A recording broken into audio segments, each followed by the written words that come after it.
아람세 네자 Good morning, everyone.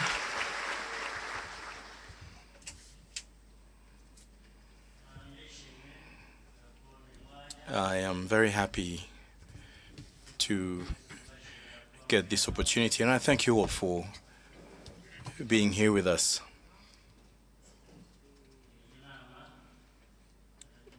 So that this National Umushyikirano Council be successful.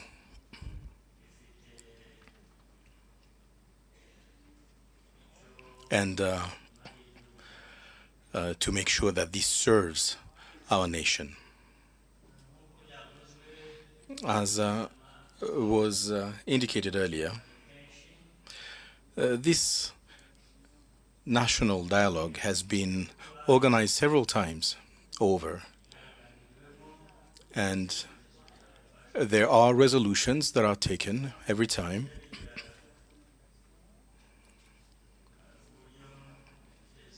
And this helps us move forward, make progress in the long run. And these resolutions get us to new discussions, to a new dialogue. Again, to make sure that our country moves forward as intended.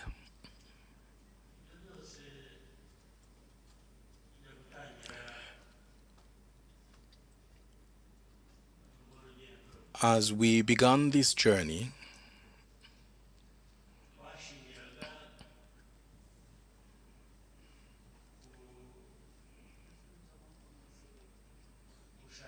we wished to build ourselves as a nation, as a people.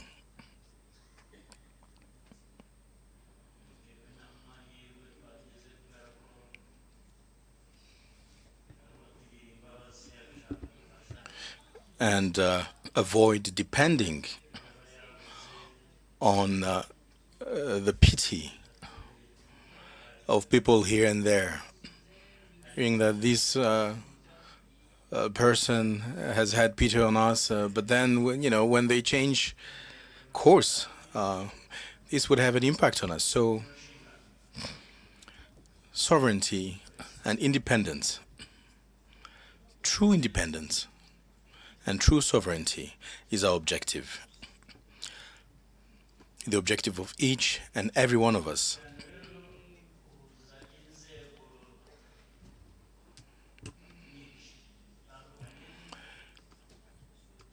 And we do, of course, understand that this National Umushyikirano brings together the civil society, the government, the youth, all citizens of Rwanda. And we also invite citizens from all over the world to actually contribute ideas. And the statistics are evident.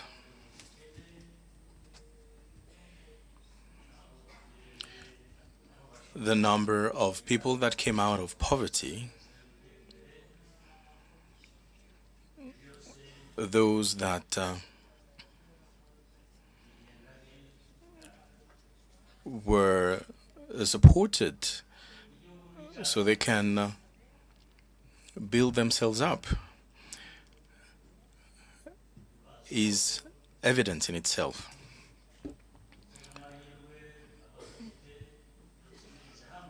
But as always, there are always challenges as well as opportunities.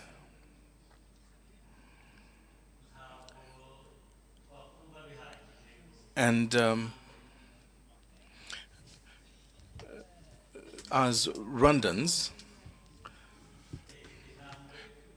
we cannot sleep on our laurels.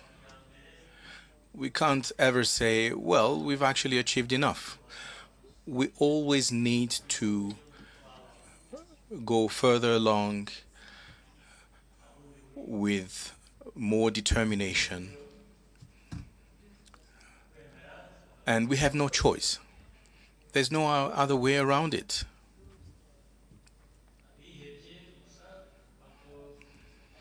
Another choice would not be a choice. It would be despair. It would be telling ourselves that there's nothing we can do about this, and we have no choice but to remain poor and live the way we are. And these are things that have happened in the past. For many years, the country did live under those circumstances, in disarray.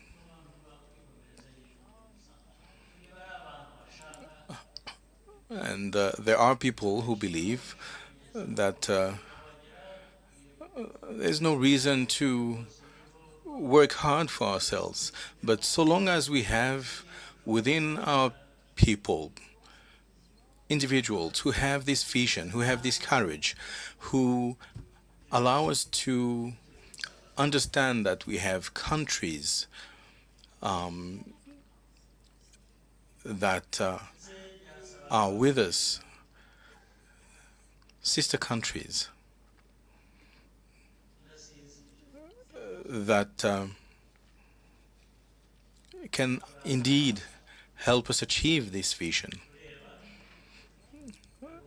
then this is possible. And this will, of course, prevent some of us from getting a good night's sleep, because we keep thinking about means and ways to move on the path of progress, on the path towards development.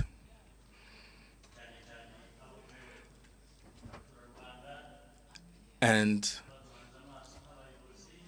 as leaders, we must bring together the Rwandan population, which expects a lot from us, a lot of support from us.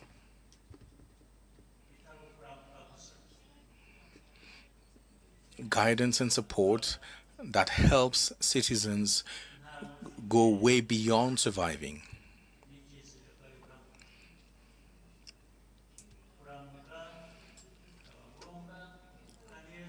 That allows citizens not to live on a day-to-day basis, wondering whether they'll be alive tomorrow. We need to live a life where everyone can actually have hope for a better future. And we see that in other countries.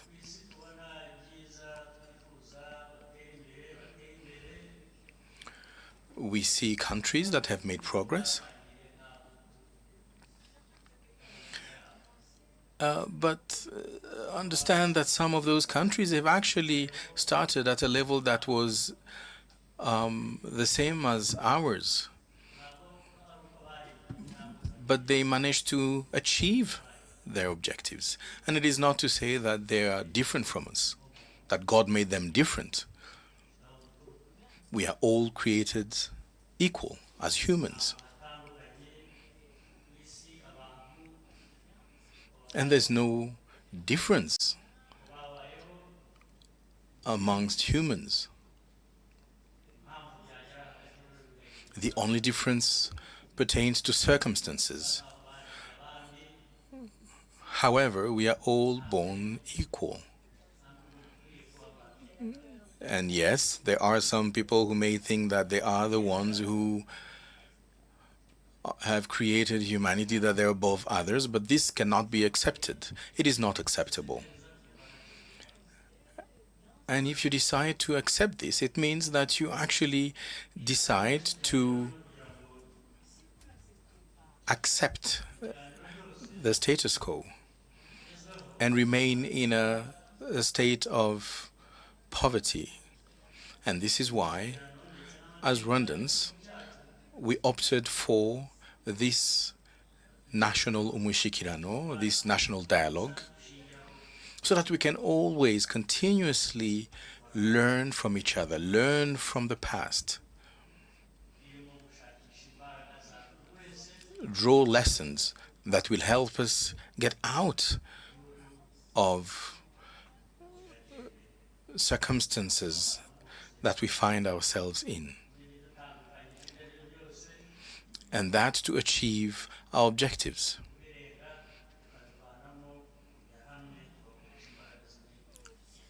And it is clear that there are differences. However, this should not be an obstacle to cooperation towards progress. And this is the reason why I believe it is important to make decisions, and particularly as leaders.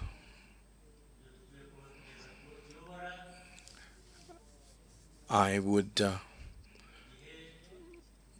and I do want that what we do for our citizens, that the efforts we deploy in favor of our citizens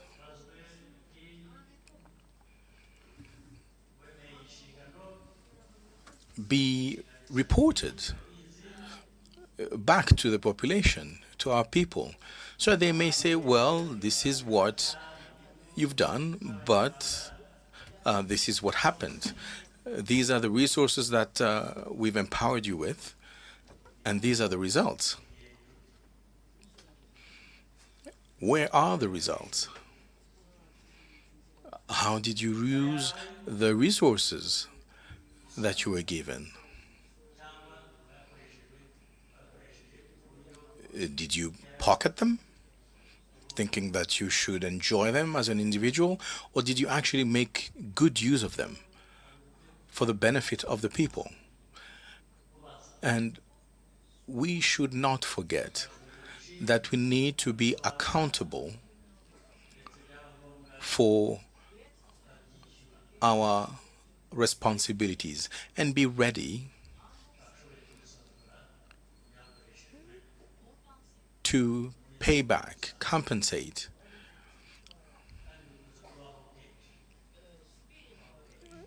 And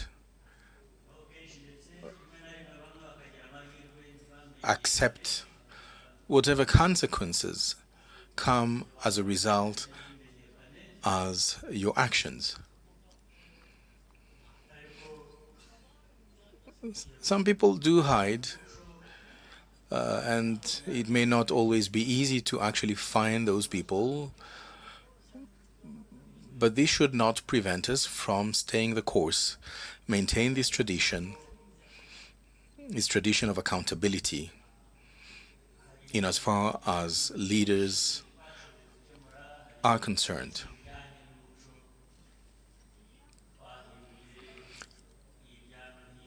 And there are many other things that we manage to transform. And at times these work well, other times it does not necessarily work well, but in any case there are still quite a number of issues that have not been resolved yet. As you're aware, there are issues related to projects. And leading a project to success is difficult. You need to plan for it, implement it, and it does happen at times that the said project is not well prepared or planned for. And as an example, we may have a government structure that is responsible for the planning and preparation of such a project. But then we realized that there were no consultations with other structures that they are meant to collaborate with.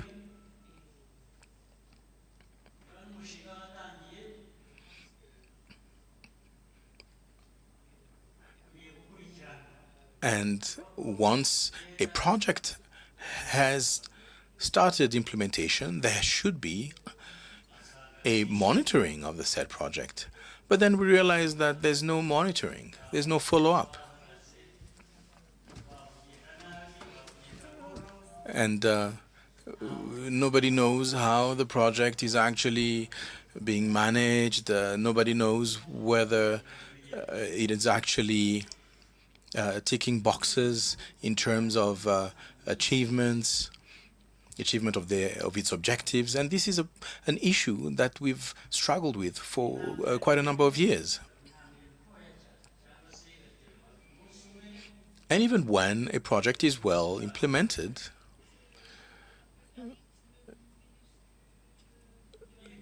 the pace at which it is implemented is not right. And it begins well, but then the project does not actually continue as it should. So these are issues that we must absolutely tackle, because we cannot continue like this.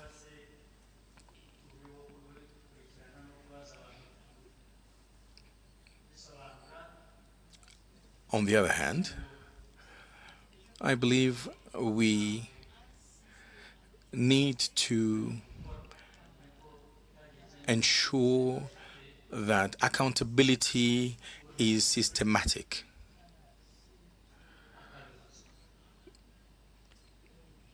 Make sure that every person that is given responsibilities is accountable. And I think this is key. And I should remind you, because we can't forget this, that accountability is the foundation. And yes, we have problems when it comes to implementing some activities or projects. And, we have, for instance, the private sector that may be involved in a project, but then you realize that nothing is actually working. Some projects have been abandoned, and I won't actually mention them. You know them.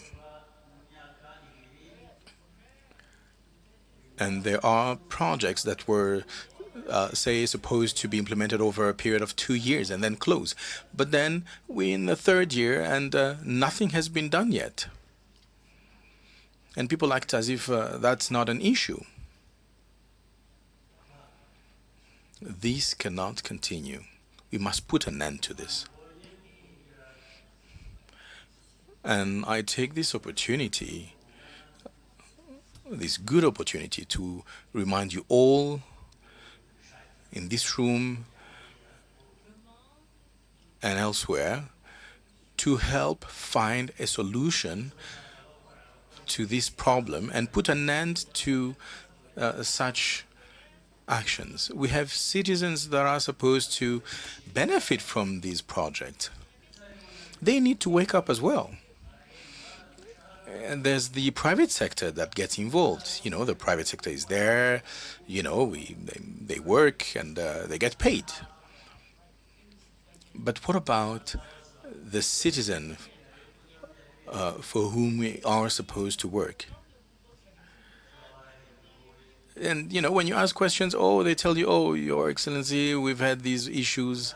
Okay, fine. Well, if there were these problems, what happened? How did you change course? How did you resolve those problems? And I'll give you another example. During our last celebrations for the New Year, we have citizens that were getting tired and were on the verge of standing up against their leaders. And the leaders were actually, very much in a hurry to go and celebrate.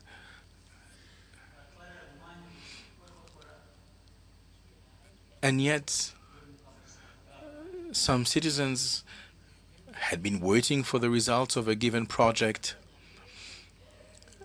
And then you have a leader who's actually just leaving everybody behind and is going to celebrate. No, we need to put an end to this. And people must be accountable, whether it's negligence or something else. When it comes to Kigali, the mayor must be accountable. And when I'm talking about accountable, I'm not talking about, me asking a question and then you responding. No. If there is lacking that has been proven on your part, then you must be accountable for that. And I'm not specifically speaking about the city of Kigali. I'm talking about ministries as well. There are projects that are being implemented. You need to supervise them. You need to monitor them, resolve the issues that arise. And you must be accountable for those issues. If there are delays or any other issue, you need to explain those problems and then resolve those issues. People can understand that there are problems. This is normal. But we must find solutions to those problems.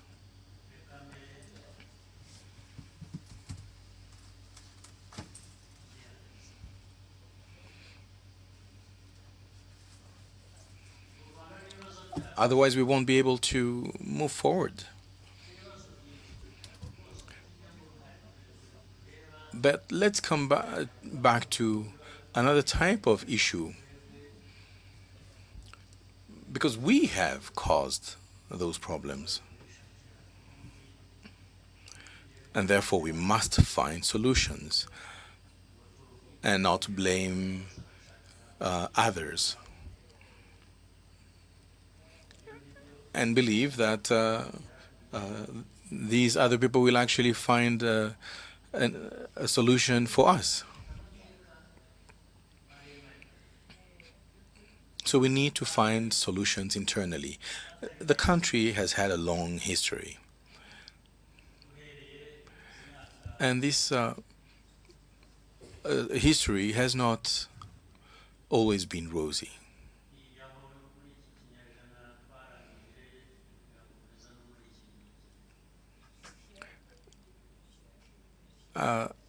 In the last century,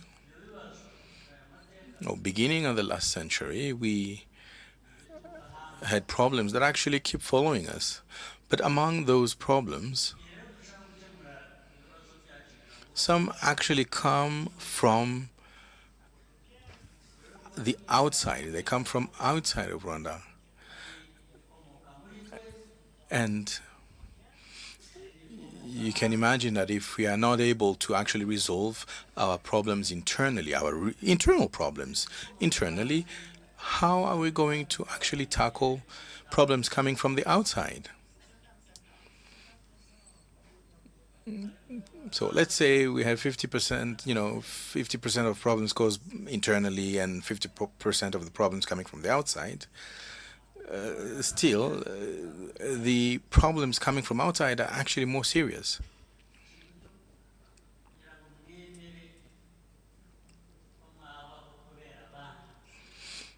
I do not, and I will not accept that you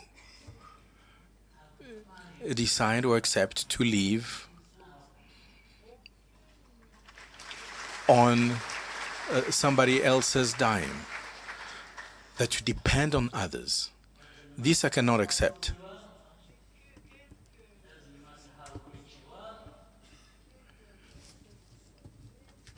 Doesn't matter how willing you were to use it to wrong ends. We, from a small country like Rwanda, we should be able to stand up to that.